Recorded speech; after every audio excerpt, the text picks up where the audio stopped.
सोच कर बताओ, अगर तुम्हारे पास करोड़ों का धन हो, महल हो, गाड़ियां हो और तुम्हारा नाम हर जगह गूंज रहा हो, तो क्या तुम चैन की नींद सो पाओगे? क्या तुम्हारा मन निश्चिंत रहेगा, या फिर हमेशा कोई ना कोई डर तुम्हारे भीतर बैठा रहेगा? शायद तुम सोचो, चोरी का डर, धोखे का डर या धन के खत्म होने का डर, लेकिन नहीं, असली डर इन सबसे गहरा है। आज मैं तुम्हें एक कथा सुनाता हूँ जो भगवान बुद्ध से जुड़ी है, और उससे तुम्हें इस रहस्य का उत्तर मिलेगा। बहुत समय पहले की बात है। एक व्यापारी था, राजन। उसके पास अपार धन था। लोग उसे सोने का राजा कहते थे। उसके महल सोने से जड़े थे। नौकर चाकर हर समय सेवा में लगे रहते थे। पर एक बात थी, इतना सब कुछ होते हुए भी राजन के चेहरे पर चिंता की रेखाएं थीं और रात को उसे नींद नहीं आती थी। एक दिन उसका सेवक पूछ बैठा, मालिक, आपके पास सब कुछ है, फिर भी आप इतने परेशान क्यों रहते हैं?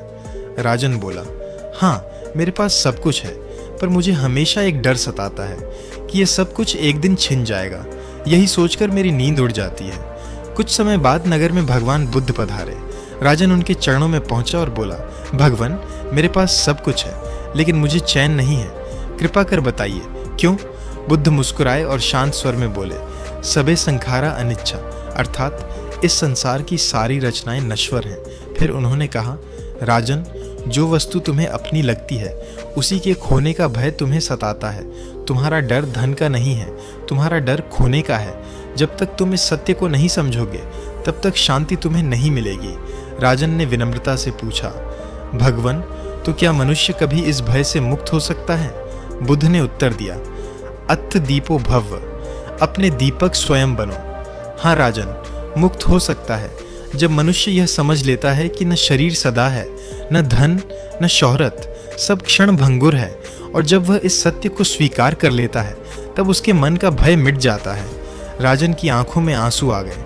उसी क्षण उसने संकल्प लिया कि अब वह अपने धन का उपयोग सिर्फ अपने लिए नहीं बल्कि दूसरों के कल्याण के लिए करेगा। उसने गरीबों को भोजन कराया, निर्धनों को घर दिए और अनाथों की देखभाल की। धीरे धीरे उसके मन का बोझ हल्का हो गया। रात को उसकी आंखों में नींद आने लगी और चेहरे पर गहरी शांति उतर आई। वह समझ गया था कि सच्ची अमीरी धन में नहीं बल्कि करुणा और शांति में है। बुद्ध के शिष्यों में एक युवा भिक्षु था। एक दिन वह यात्रा पर निकला और रास्ते में उसे सोने की थैली मिल गई। पहले तो उसने उसे वहीं छोड़ दिया, पर मन में विचार आया, अगर मैं इसे ले लूं और संग्राहकों को भोजन के लिए उपयोग करूं तो कितना अच्छा होगा। लेकिन जैसे ही उसने थैली उठाई उसका मन विचलित होने लगा। उसे डर सताने लगा कि कहीं कोई देख न ले, कहीं कोई छीन न ले। रात भर उसे नींद नहीं आई। सुबह वह बुद्ध के पास पहुंचा और सारी बात बता दी।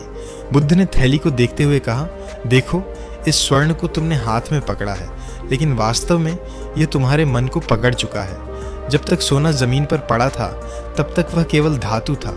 जैसे ही तुमने इसे मेरा कहा वैसे ही भय ने तुम्हें जकड़ लिया। फिर उन्होंने समझाया, धन का दोष नहीं है, दोष है मेरा तेरा के मोह का। जब तक तुम वस्तुओं को अपने होने का भ्रम पालोगे भय पीछा नहीं छोड़ेगा। ये सुनकर भिक्षु ने स्वर्ण वहीं छोड़ दिया और गहरी शांति का अनुभव किया।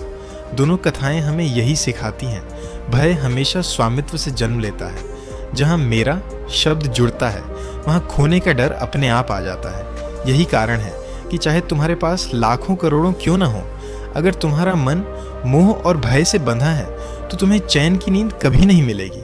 लेकिन अगर तुम यह समझ लो कि शरीर नश्वर है, धन नश्वर है, शोहरत नश्वर है, तो तुम हर पल को बिना डर के जी सकोगे। आज आधुनिक जीवन में भी यही होता है। लोग दिन रात मेहनत करते हैं, बड़े घर बनाते हैं, महंगी गाड़ियां खरीदते हैं, नाम और शोहरत पाते हैं, लेकिन रात को तकिए पर सिर रखते ही चिंता सताने लगती है।